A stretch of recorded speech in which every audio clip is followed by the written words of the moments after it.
ओम नमस्कार प्रिय विद्यार्थियों। नैतिक शिक्षा की इस कक्षा में आप सभी प्यारे बच्चों का हार्दिक स्वागत है। जैसा कि आप सभी जानते हैं, नैतिक शिक्षा का पाठ 12 महात्मा हंसराज हमने पढ़ लिया था। मुझे पूर्ण विश्वास है आप सभी बच्चों ने इस पाठ के प्रश्नोत्तरों को अपनी उत्तर पुस्तिका में लिख लिया होगा। तो आइए आज हम नैतिक शिक्षा का पाठ 13 सीखो कविता को गायन विधि द्वारा गाएंगे और फिर इसके अर्थों को जो है वो समझेंगे। आइए शुरू करें। सीखो कविता।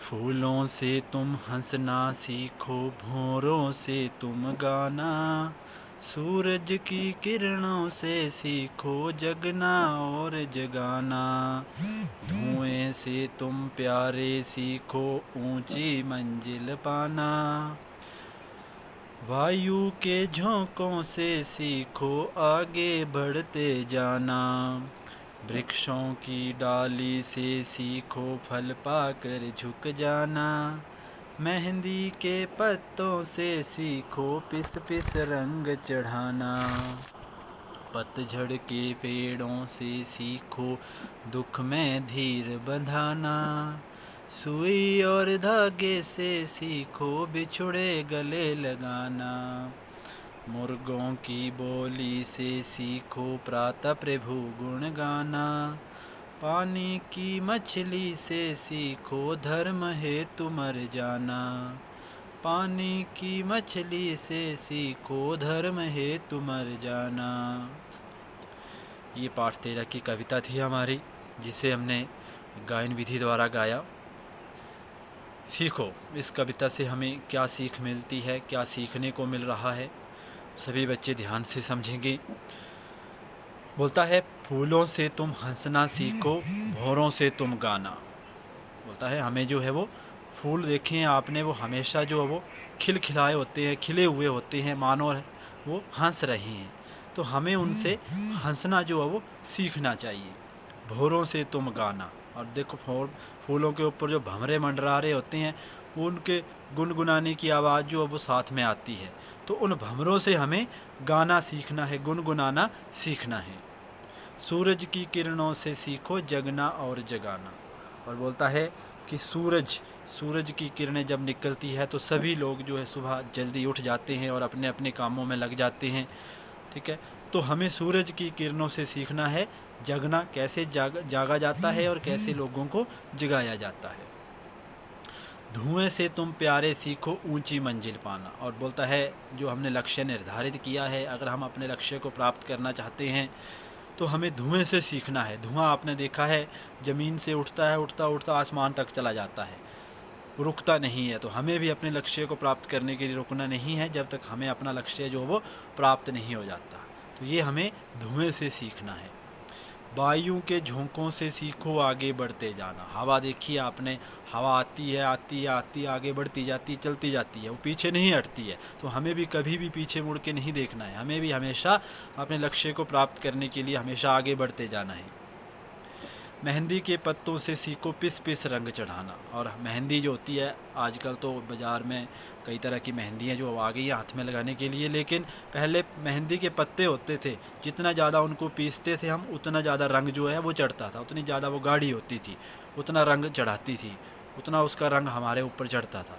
तो हमें मेहंदी से सीखना है कि किस तरह से बार बार मेहनत करने से जो वो सफलता प्राप्त होती है। जितना हम मेहनत करेंगे उतना ही अच्छा फल हमें मिलेगा, जितना कर्म करेंगे उतना ही अच्छा फल मिलेगा। मेहंदी को जितना पीसो उतना रंग देती है, तो आप जितने ज़्यादा अच्छे कर्म करेंगे उतना अच्छा आपको भी फल मिलेगा। ये हमें मेहंदी के पत्तों से सीखना है। पतझड़ के पेड़ों से सीखो दुख में धीर बंधाना। और पतझड़ आती है, सभी पेड़ के पत्ते जो वो झड़ जाते हैं, लेकिन पेड़ जो है एक दूसरे को दुखी नहीं होने देते, वो आपस में एक दूसरे को सांत्वना देते हैं, तसल्ली देते हैं कि कोई बात नहीं, कुछ समय के लिए पत्ते जो है वो झड़ गए हैं, कुछ समय बाद फिर हमारे नए पत्ते जो वो आ जाएंगे। इस प्रकार वो अपना समय व्यतीत करते हैं, एक दूसरे को तसल्ली देकर, एक दूसरे को सांत्वना देकर। तो हमें भी हमारे जीवन में भी कभी भी दुख आए, उतार चढ़ाव ज़िंदगी में आते रहते हैं, कभी भी कोई परेशानी आए, दुख आए, तो हमें एक दूसरे को चिढ़ाना नहीं है, एक दूसरे को सांत्वना देनी है, तसल्ली देनी है। कोई बात नहीं, ऐसा आज नहीं तो कल हो जाएगा, जो आप प्राप्त करना चाहते हैं आपको कल मिल जाएगा। कोई बात नहीं, टेस्ट में आज आपके 10 में से 5 मार्क्स आए हैं, कल आपके 10 आउट ऑफ 10 आ जाएंगे। ऐसे दूसरों को तसल्ली देनी है, सांत्वना देनी है।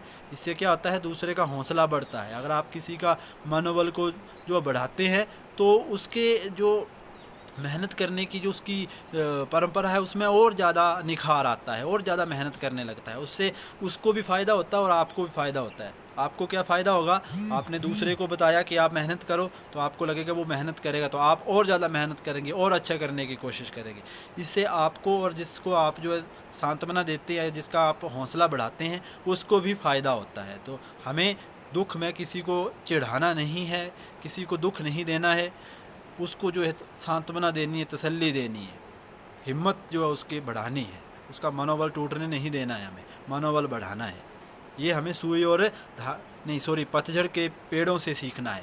जैसे उनके पत्ते झड़ जाते हैं तो वो एक दूसरे को कैसे सांत्वना देते हैं और नए पत्ते के आने का इंतज़ार करते हैं।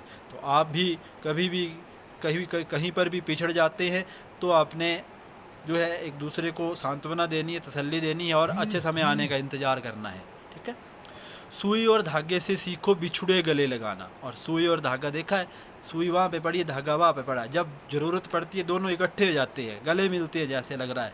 तो हमें भी जब भी हमें बिछड़ जाते हैं, तो जब भी हम कभी मिले किसी के साथ, तो वो हमें सुई और धागे से सीखना है कि कैसे बिछुड़े को गले लगाया जाता है। ऐसे नहीं कि हाँ साथ में पढ़ते थे, दोबारा मिले तो कभी बात भी नहीं की, ऐसा नहीं करना है। ठीक है। हमें हमेशा याद रखना है कि कौन कौन हमारे साथी हैं और किससे हमें किस तरह की बात करनी है, और उनके साथ जो अच्छी तरह से रहना है। मुर्गों की बोली से सीखो प्रातः प्रभु गुण गाना।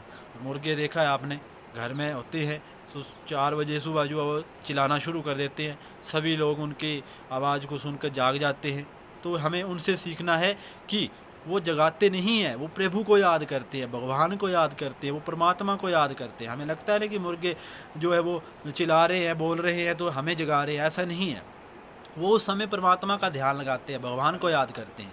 तो हमें भी उनसे सीखना कि कैसे प्रभु को, परमात्मा को जो वो याद किया जाता है, उनका ध्यान जो वो लगाया जाता है। पानी की मछली से सीखो धर्म हेतु मर जाना। और पानी की जो मछली है उससे सीखना है। अगर उसको पानी से बाहर आप निकाल देंगे, वो अपने प्राण को त्याग देगी, वो मर जाएगी। ठीक है। इसलिए हमें अपने धर्म का पालन करना है, अपने धर्म से अलग नहीं होना है, हमें अपने धर्म का जो है वो पालन करना है। ये हमें मछली से सीखना है। ठीक है। तो ये थी हमें हमारी सीखो कविता, इससे हमें ये बातें सीखनी है। तो एक बार फिर मैं गायन विधि द्वारा आपको इस कविता को गाकर बताऊंगा। फूलों से तुम हंसना सीखो, भौरों से तुम गाना, सूरज की किरणों से सीखो जगना और जगाना, धुएं से तुम प्यारे सीखो ऊंची मंजिल पाना, वायु के झोंकों से सीखो आगे बढ़ते जाना,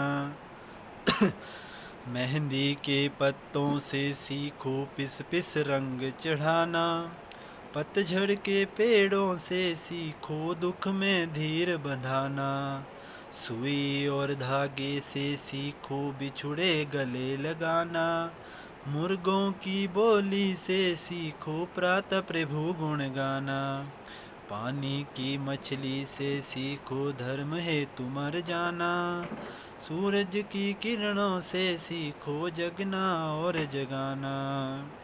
तो ये थी हमारी सीखो कविता। इस कविता को आप सभी बच्चे गायन विधि द्वारा गाएंगे, और रिक्त स्थान जो है इसके ये पेपर में आते हैं, ध्यान से देखेंगे सभी बच्चे। धर्म हेतु मर जाना, हमें किससे सीखना है? हाँ, मछली से हमें सीखना है कि धर्म हेतु मर जाना। अगर उसको पानी से निकाल देंगे तो वो क्या है, मर जाएगी। तो ये हमें मछली से सीखना है। बिछुड़े गले लगाना, ये हमें सुई और धागे से सीखना है। जब भी ज़रूरत पड़ती है सुई और धागे, जैसे ही लगता है कि कई सालों के बिछड़े जो लोग हैं वो गले मिल रहे हो, ये हमें सुई और धागे से सीखना है। फल पाकर झुक जाना। ये हमें वृक्षों की डाली से सीखना है। कैसे वृक्षों के डाली के ऊपर फल आते हैं तो वो नीचे की ओर झुक जाती है। तो हमें भी विनम्रतापूर्वक व्यवहार अपना रखना है, अहंकारी नहीं बनना है, घमंडी नहीं बनना है। ऊंची मंजिल पाना, ये हमें धुएं से सीखना है। धुआं ज़मीन से उठता है, जब तक उसको उसकी मंजिल नहीं मिल जाती वो चलता जाता है, ऊपर चढ़ता जाता है। तो हमें भी जब तक हमें अपना लक्ष्य जो प्राप्त नहीं होता, हमें भी नहीं रुकना है, हमें भी आगे बढ़ते जाना है। ये हमें किससे सीखना है? धुएं से। जगना और जगाना, ये मुर्गों से सीखना है, सूरज की किरणों से सीखना है। ठीक है, जगना और जगाना, कैसे सूरज की किरणें निकलती है, सभी लोग जागते हैं, दूसरों को भी जगाते हैं, चलो उठो सुबह हो गई है। तो ये हमें सूरज की किरणों से सीखना है। तो ये कविता थी जिसे हमने गायन विधि द्वारा पढ़ा। तो आप सभी बच्चे इस कविता को गायन विधि द्वारा गाने की कोशिश करेंगे और इसके रिक्तान जो अपनी उत्तर पुस्तिका में सभी बच्चे अच्छी तरह से लिखेंगे। तो अभी हमारा ये समय समाप्त होता है। आप सभी का दिन मंगलमय हो। धन्यवाद।